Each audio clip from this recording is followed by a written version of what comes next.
Our next guest is an education technology pioneer who is leaning into AI as a force for good in education. Joining us right now, the Khan Academy founder and CEO, Salman. His new book is out this week. It's called Brave New World: How AI Will Revolutionize Education and Why That's a Good Thing. Sal, thanks for joining us this morning. Thanks for having me. I think this is something that people who have not been paying attention are going to sit and think, what are you talking about? Because AI is what's destroying education. Everybody's using ChatGPT to write their essays. Explain why that's not a bad thing and how you think it's actually going to be a good thing. Yeah, and everyone's very familiar with the underlying technology in ChatGPT, but I think the main issue is ChatGPT was not built for education. So as soon as it came out, and I remember we were under a non-disclosure agreement with OpenAI at the time. We were working on what became Khanmigo, which is our tutor and teaching assistant on Khan Academy, and then ChatGPT comes out, and we weren't supposed to launch until March of 2023 with the GPT-4 launch.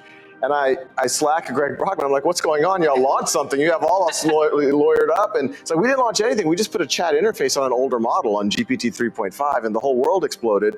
But immediately schools saw, hey, kids are going to use this to cheat. They started banning it. And that wasn't irrational. And by the way, kids are using it. They are using it. Watching all over the place. Some decent use cases and some not so good use cases. Yeah. And I was bummed at first. I thought the whole system's just going to give up on AI. But the good news is when we launched in March of 2023, the school system said if only someone took the technology and put it in a framework where it can help the student but not cheat. Like not give them the answer. Not give them the answer. Exactly. Teachers can have oversight. There's data protections in it.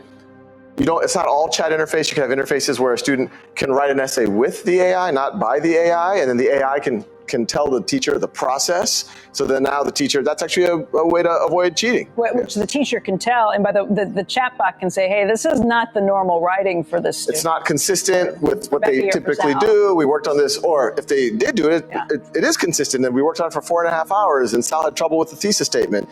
And that gives teachers a lot more information and actually undermines all forms of cheating. But how much do you worry about? You can go online right now. I actually just saw one recently where someone said, if you have this paper, the way to do it is you're going to do it on ChatGPT, separately do the same prompt in Gemini, do another prompt and do the same paper in Claude. So you confuse your... No. Then you put it into this other program I never even heard of that jams it all together. Then you take that version, you go back into one of the other ones, and you say, write it like I would, using their no, it was a lot of work. This is 3 minutes compared to 3 weeks of work, right? And then out comes the paper, and you can get, that's what's happening, and it's happening all over the country.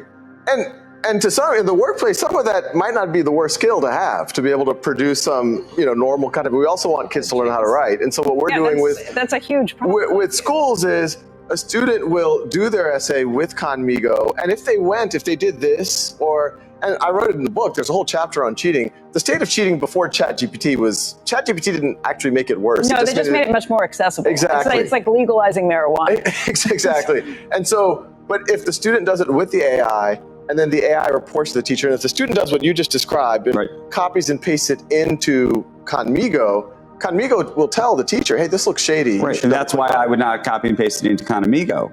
Well, but that's how you're going to need to submit it. You're saying it's the only way. So the only way is if the teacher and the school is actually using it, saying you must go through this. In fact, it's turning in a paper. Unlike most things in technology and education in the past where it's like, this is a nice to have, I think this is a must have for a lot of teachers. Is Khanmigo free or schools charge for this? How does this work?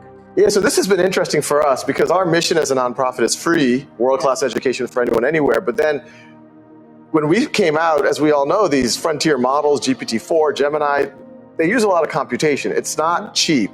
And so last year we thought it would cost on the order of $70 or $80 per user per year in order to do this. And so those first school districts, we had to charge them something. But the costs have come down, the models have gotten cheaper, we've gotten efficient. You'll see an announcement, we'll be making an announcement with Microsoft on Tuesday. They're going to be giving a big grant to make it free to all teachers in America. So here, but the students would still have to pay to be able to use. We're exploring very quickly ways to bring it to very reasonable How much costs. has it come down? Because from what I'm hearing, it maybe dropped by, it get down to $20 or $10 even. Is that what we're thinking? I think we're going to get in that range, and it's already gone up by almost a factor of 10 in the last year. And knock on glass, I hope we can get it down by a factor of 10.